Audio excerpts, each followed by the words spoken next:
There are times you got to put one step in front of the other, and you have to do it. And it turns out, and sometimes when you go ahead and move forward, solutions happen. Where if you sit back and wait for a solution to come to you, solutions never come. The last video that I made about bees dying, so many of you left comments about what you think is the reason for all the bees dying. The reasons were all over the place. I was really shocked. I had a lot of explanations about why you think the bees are dying. Many people said that it is 5G cell phone towers. Many people said it's the contrails that airplanes leave in the sky. Others, I don't know if this is the same or not, but others said it's chemtrails, and I think chemical or chemtrails might be different than contrails. Green fog that it's being sprayed. I don't know what that's all about. I was just exposed to a lot of things that I'd never heard of before as to why the bees are dying. And, I'm not saying that you can't rule out everything, but I would say this.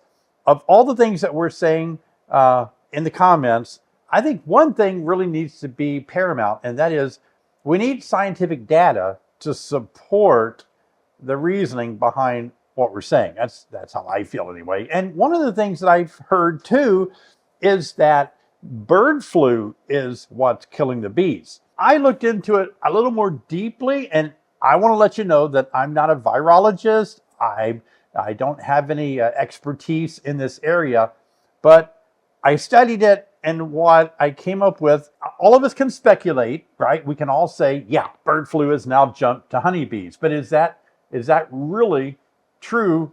And can it really be something that can happen? Now, in my research, and those of you that are scientists, and those of you that are virologists, and you study viruses, and you understand it far better than I do, please feel free to leave a comment and correct me if I butcher this up.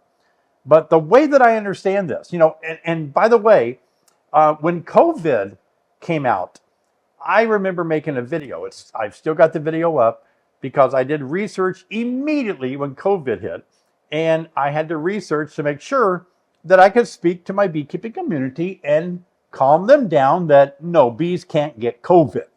And there's a reason for that. There's a reason why humans don't get something like deformed wing virus, right? You're out there with your hands in the hive, and you're out there working your bees, and you see bees with deformed wing virus. Nobody runs back to the house and sterilize their hands because they're afraid that they're going to get deformed wing virus. I mean, if we got it, does that mean it would damage our wings? Well, we don't have wings. But can we even get it? No, we can't. And it boils down to biology. But before I jump into the bird flu issue, let me encourage you guys to please subscribe. Bobblehead David is here with a subscribe. Subscribing helps you to be notified each time I make a new video. And if you click on the notification button, then it'll pop up and say, David made a new video, and I won't just be talking to myself. I'll have a little bit of an audience, so I appreciate you subscribing. You have to think of it from a biological point of view. So the bird flu virus, it has gone from birds, and it has entered into some, cattle, and I think pigs, and even some humans. That's because all of these have cells, so that when the virus of the bird flu virus goes into the bird or the pig or cow, and it gets to the cell, it can identify the cell enough where it can actually do its thing, go into the cell and multiply. But when it comes to insects, the bird flu, there is no known example or study, I guess, conclusion. There's no known evidence that bird flu could be contracted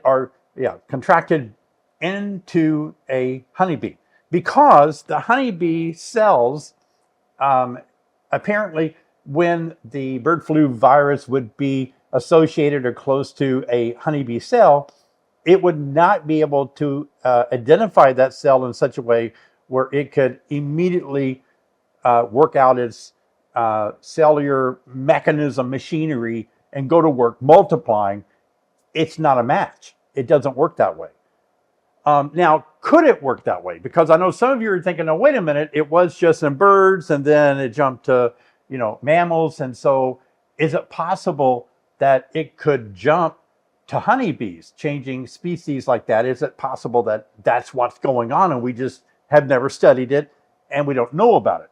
Well, in my research and kind of digging around into this, I couldn't find any hard evidence where the research has been done. But dropping back to biology again, one of the things that we have to come to terms with is that in order for this to happen, in order for bird flu to get into honeybees, I guess the easiest, simplest way to say this, there would have to be a huge biological adaptation that would have to happen for this to take place. It would be the same if we as humans all at once could get deformed wing virus. So, there's a reason that some viruses just can't do that. Now, am I ruling out the possibility? You can never say never, right? But at this point, I'm ruling it out that bees don't have bird flu. Just from a biological point of view, it's not how the bird flu virus works. It's not how the bees are made up and their systems. Insects, let's say insects. It's not how bees have they just don't have the cellular mechanism for that virus to attach to the cells and multiply in honeybees. It's simple as that. Now, please, if I know you're going to make comments like, "Well, how do you know?" I already said I don't know. I'm not a virologist. I admit I did my research. I tried to look into not just whether, have honeybees ever gotten bird flu? I didn't go that well. I went more into digging into the particular virus and what it's made up of, the receptors, and can it find a host within honeybees? And I just keep hitting a brick wall that no, it can't. It can't find that host. I'm actually going to be talking tonight in my live stream a little bit more about what our bees are dying from and what the possibilities are. And I'm going to be proposing tonight that maybe there's a shift, maybe there's a paradigm shift that needs to happen in 2025 for us to really understand why bees are dying. Because here's the thing, a lot of bees are dying, and yet they're dying under the hands, I believe, of those who try really hard to keep their bees alive, primarily commercial beekeepers. Commercial beekeepers, I did see some comments where the commercial beekeepers were blamed for reckless beekeeping or dirty beekeeping, whatever the comments were like that. And I'm saying that commercial beekeepers, for the most part, their livelihood depends on their bees living. They're not doing anything. And in fact, I really think they're working hard to keep their bees alive and healthy and treat their bees to be good stewards of bees. If you disagree with me, and I'm sure there's across the board different people that have different views about how to treat their bees, right? I understand that. For the most part, though, I think commercial beekeepers are trying their best to be good to their bees and keep them healthy. My point is that beekeepers, whether you're a commercial beekeeper, from my comments, I found that beekeepers are losing bees whether you're got one hive, two hives, or 2,000 or 5,000. It's the same loss. So it's not a matter of one person's being a better beekeeper than another. Because a lot of you left comments that you treated, you had food, you kept mites level low, everything you did was perfect by the book. You still lost your hives, right? And so that brings up the point of, we're doing something wrong, people. All right? We're doing something wrong. We could do better. I don't know if wrong is too strong of a word, but we need to rethink. We need to rethink this. We need to get a better understanding of what's happening and why it's happening. I just think I don't think we've reached a point where we're really trying to understand, what is this? Why isn't everything that we've been told to do, why doesn't it work? And so I'm going to talk more about that in my live stream. But get this, I want to conduct a survey of all of you, because the data that you left, I think I got over 600 responses or comments about your bees dying. You told me where you lived in your comments. You told me what you did, what you had, and how many bees you lost. And it was just, I was looking at this raw data coming in from all around the world. Some of you said that bees are only dying in the US, and that's not true at all, because if you look at my comments, you'll see people in Australia, South Africa. You can see people all around the world, Europe.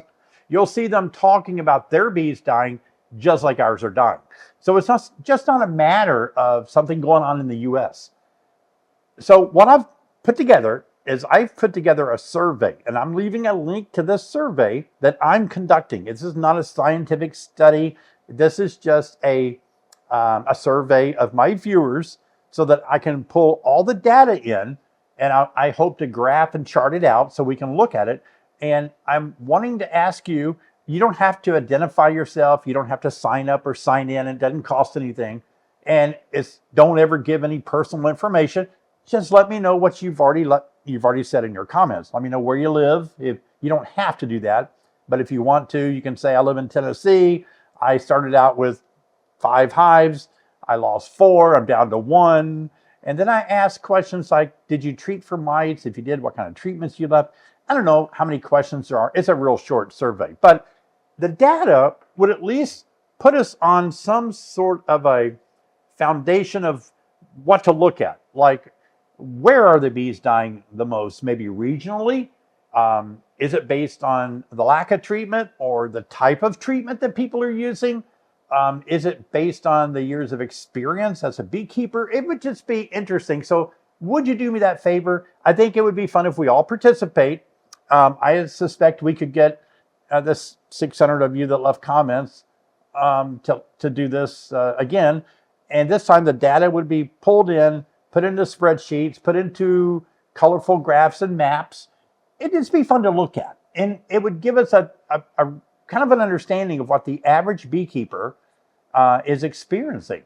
And it would help us go forward to take that information and go forward with, good information to say this could be possibly something we need to consider.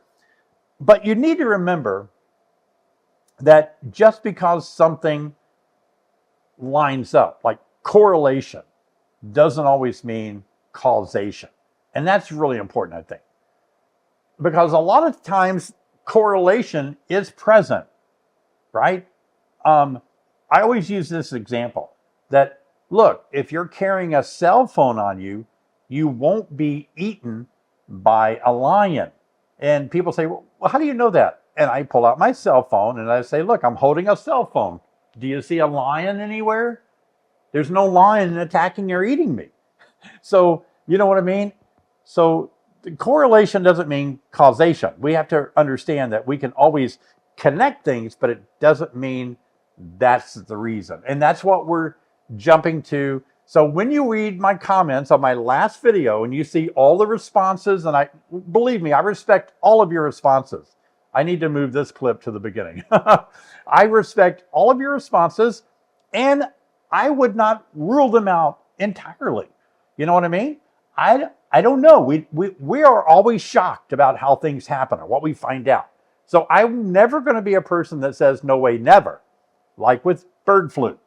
Do I think bird flu is in honeybees now and that's why they're dying? I don't think so. Biologically, it cannot happen. Biologically, could it ever happen? There would have to be a lot of adaptation for it to happen. And whether or not that's possible, I don't know. But it doesn't seem to me to be something that I would say, yeah, that's a possibility right now. But never say never. So in all of these things, I know somebody left a comment that they wanted an answer. They wanted me to give an answer as to why bees are dying. Tonight, I am going to share with you more information that I've gathered as to what experts are leaning toward, which is pretty good information. I have information, I'm not going to use names, I have information from very large beekeepers as to why they feel, or what they came up against this year and the struggles they had to get their bees ready for winter, and that possibly that's why bees died in the winter. But you know, when you come to these moments like this where something just happens, you know, like boom, it's hard. We want the information. We think we would be able to say that's what caused it. But, you know, higher powers, smarter people than me have to come up with these explanations. And even then, I think mostly, and I'll share that tonight in my live stream, but most people, even most scientists will always say something toward the end of their studies, like something like, we feel that this needs studied more deeply. You know, that they even say, we did this work, we found this, we eliminated that, but we're still not 100% sure, right? I mean, so science is that way. Science is constantly improving and changing and adapting. So tune into my live stream tonight. Look at this. I wanted to share this with you guys. And some of you have been a part of my YouTube video since 2008. I have had a channel on beekeeping. That is, what is that? It'd be going on 17 years. Oh, gosh, I've gotten old right in front of you on screen. But if you've watched a lot of my videos, you probably know what this is. I'm curious. I want you to leave a comment. And you can speculate, right? Leave a comment if you think you know what this is. By the way, the survey is different than this. The Hive survey as to why bees are dying, the link is in the description. You can click on it and fill out the form, and then I'll get that information and make another video with the results. This is different. This is just me having fun with you. I appreciate you guys being a part of my channel. And this has to do with beekeeping. I'm not going to tell you what part of beekeeping, that would give it away. But I know that some of you know this piece of equipment very well. I created it for a specific reason, a specific project. And so it'd be interesting to see how long it will take you guys to guess this. A lot of you have actually been with me when I've used this, so you ought to know. I can specifically think of two people. In fact, I'm going to ask Carl. You've been here with me. So Carl, if you know what it is, don't say it just yet. Let other people have a chance. Patrick, my videographer and friend, you know what this is. You've seen it, and you've seen me work it. So Patrick, don't say it. The rest of you can have free game. You can just try to guess at it. It'd be fun to guess at it and see who is going to guess this first, what this is. It's kind of I made this. I made it with a dado blade, specific design for beekeeping. So that'd be fun. I wanted to share before I get out of here today that kind of coffee time, I guess. I wanted to share with you guys about how we're dealing with not only the beekeeping crisis, is a good word for it, but world crisis, personal crisis in your life, economic crisis. You know, I keep waiting for things to get better, and I know you do too. I keep waiting for the economy to take a turn. I keep waiting for prices to go down. I keep waiting for new inventions to happen so we could have better health. You know, if you have cancer, you can take a pill and it goes away. You know, there's so many things that create crisis in our life that it'd be nice that things would get better. But I want to encourage you to think of it this way. Let's not wait. Let's not wait. That's the thing. Sometimes we don't do things because we're waiting for something else to happen before we start doing it, right? So some of you may be getting into beekeeping and you may say, well, I may wait this. I may sit this year out. I may wait because it sounds like bees are all dying. And why would I want to spend money and, you know, get into beekeeping if they're all going to die? Maybe I'll sit 2025 out and see what happens. I get it. And that may be right for you. But on the other hand, I feel like bees have been dying for a long time.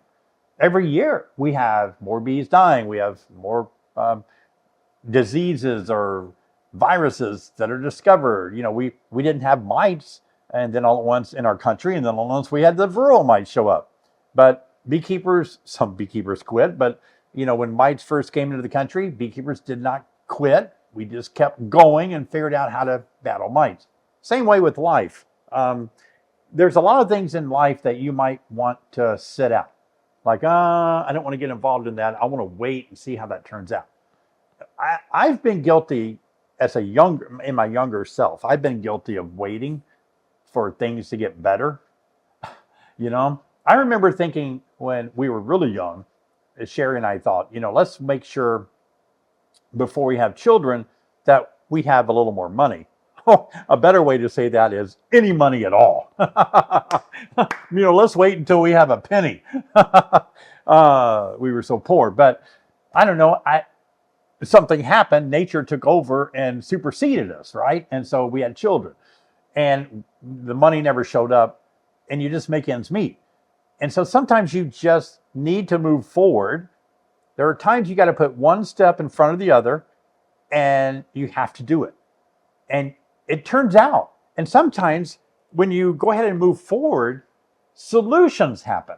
Where if you sit back and wait for a solution to come to you, solutions never come. So sometimes, I guess a good way to say this, and I'm getting motivated now, is that we're the ones who usually are able to fix our own problems. I think sometimes we wait for people to fix our problems. We want somebody else to help us. I've had times in my life where I thought, I just wish anybody could help me. I wish somebody could help me. I wish they could see what I'm going through and help me, But it never happened. It has. People have helped me. Don't get me wrong. But I'm saying nobody ever really helped me. The only person who ever really helped me, ever moved the chain further down the field, was me. It was me overcoming something. It was me taking a risk. It was me deciding that, okay, I need to solve my problems. I need to fix what's broken. I can do this. And quit being negative about myself. Like, oh, David, you can't fix that. You're going to have somebody else fix that. You can't figure that out. David, you will never overcome this. Of all the things that I thought I would never be able to overcome and get on top of, I did. And I'm not bragging about me. I'm encouraging you to understand that there are things in your life that you overcame because you finally were the one that jumped on it and said, I'm going to solve this. I'm going to get this done. I'm going to figure this out. Which side is it? Over here. I'm going to cowboy up. I'm going to cowboy up and figure this out. I think that's one of the strongest principles in life that I've ever been taught, that I've ever really allowed to sink into my soul, is being able to cowboy up. That's a big word. I mean, I love it. I said in my last video where I got that phrase. But a lot of you probably are wrestling with sitting back hoping that a solution will come. And you're stuck. You feel like you're stuck in the same job. I mean, I was in the same career for so long, and I thought there was no way out. I thought there was nothing else I could do. I thought there's no way I can do anything else in life. There's no way I can make any more money. I was at like, no way, right? And yet there was a way. There was a way. And many of you have different things that motivate you to move forward. Some of you are religious and you believe God will do that for you. Some of you are hard workers, and so you believe that if you work hard, you can pull yourself up by your bootstraps. All legitimate, really good reasons, I think. And some of you, though, may feel like that it's other people's response or responsibility to help me.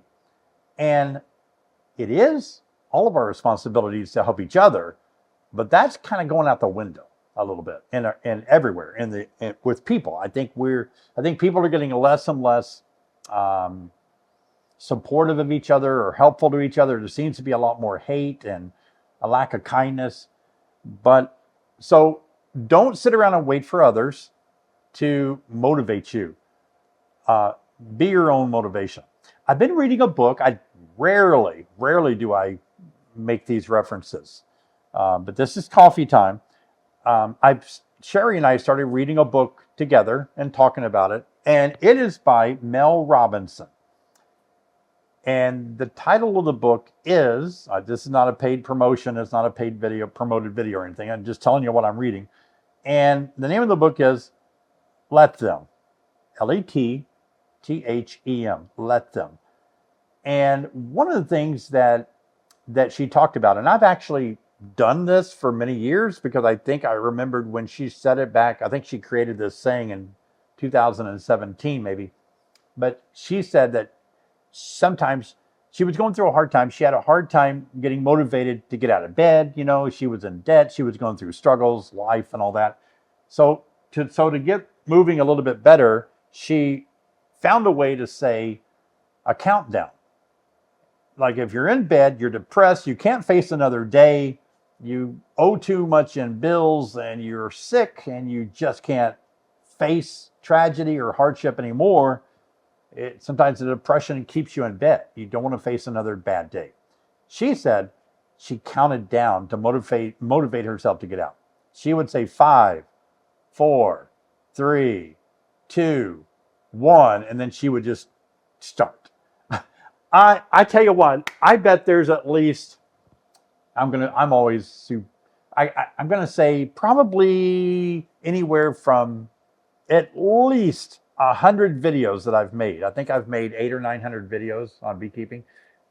Yeah, so let's say a tenth of those have been me saying to myself, David, you got to make this video. Today was one of those video days. I was like, oh my gosh, I got to make this video. There's so many things going on, but I gotta respond. I want to make a video that you are wanting to hear. You know, I'm not making videos that I like to make. I'm making videos that help you. And so some of you left so many comments about the bird flu that I thought, okay, I need to address that. And so I made a video to answer a question that you have. But anyway, I had to force myself, like, get the information, do the research, and then, okay, it's time to film. Get the camera, get the scene set up. 5, 4, do it, David. You can do it. 3, 2, 1. Hey, everybody, David Burns. Yeah, I know I make this seem easy, that I don't have anything going on in my life. I just sit down and I make a video, but it's a lot harder than that. I love it. I enjoy it. And I'm glad I'm helping you. All of us have a reason that we need to motivate ourselves to do something, because it's easy. Especially, leave a comment if you're getting older like me. I turned 65 this year, and I can't believe that. But anyway, as I get older, everything seems to take more motivation. It really does. Oh, it does. I love cycling, but every time I think, okay, I need to ride my bike today. I need to get on. I'm indoors on a trainer because the weather is so bad. You know, I would break my neck out there on the ice, right? So I'm on a trainer indoors. Oh my gosh, I'm on a trainer inside. That's the most boringest thing to do in life, is stare at a wall while you pedal. Sure, you can watch TV, listen to music, but whatever. So I had to motivate myself. David, you got to go cycling. Put on your cycling clothes. Put on your cycling cleats. 5, 4, 3, 2, 1. Let's go biking. 5, 4, 3, 2, 1. Let's fix that plumbing leak. 5, 4, 3, 2, 1. Let's, whatever it is that you need to do, count it down and do it. Yeah, it just has to do that. And another thing that I've done, and I got this from somebody else, I don't know who, but I got this idea from somebody that said, if it's going to take less than 5 minutes, they do it right now. I think I've shared that before. It's going to take less than 5 minutes for me to do this, so I'm going to do it right now. Because a lot of times I'll say, oh, I need to do that. I need to fix that light. I need to sweep that mess up over there. Oh, I can do that in under 5 minutes. Let's do it right now. And it's amazing what you can accomplish, what you can get motivated to do. So I guess I love being a motivator. You know, I played a lot of sports. I've been in some situations where I had to motivate people, and I received motivation. And so I love motivation. And I think that all of us get inspired by motivation.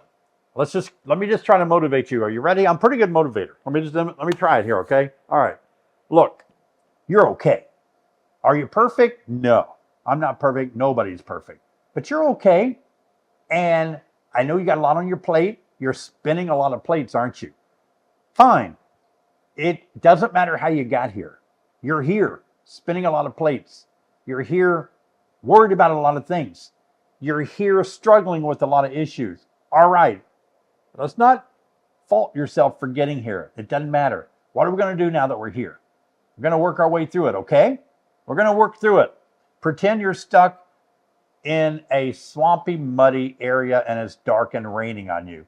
You need to get from here through this muddy jungle that's got a lot of things going on, and you need to get all the way to where it's dry and eventually morning's coming. What you need to do it 1 inch at a time.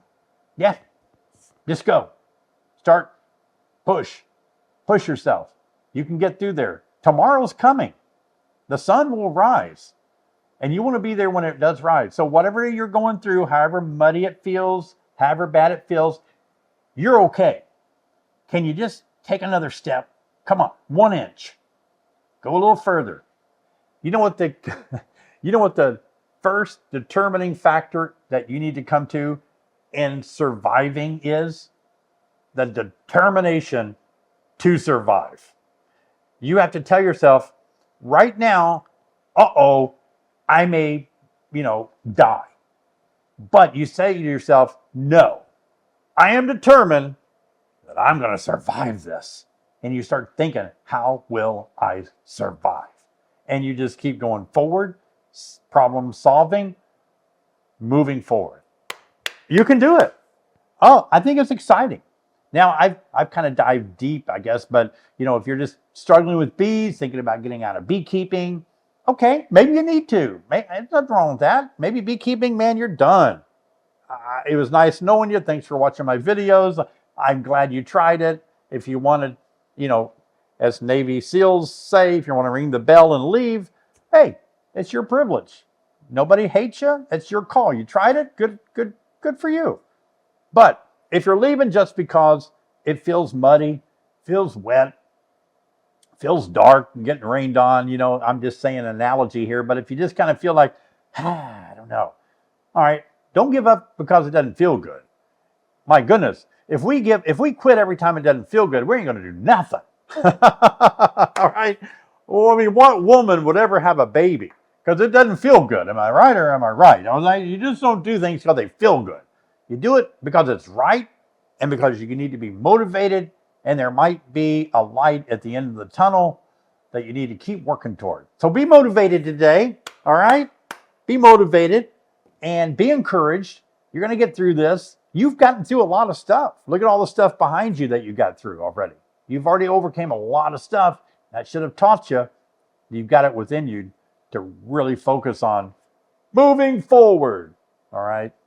Well, anyway, be sure and check out the form in the description about giving information. Help us survey what's happened to bees this year. That's going to be a great survey. We have a large audience, so that data would help us. And then also leave a comment if you know what this is. That'd be a fun little survey.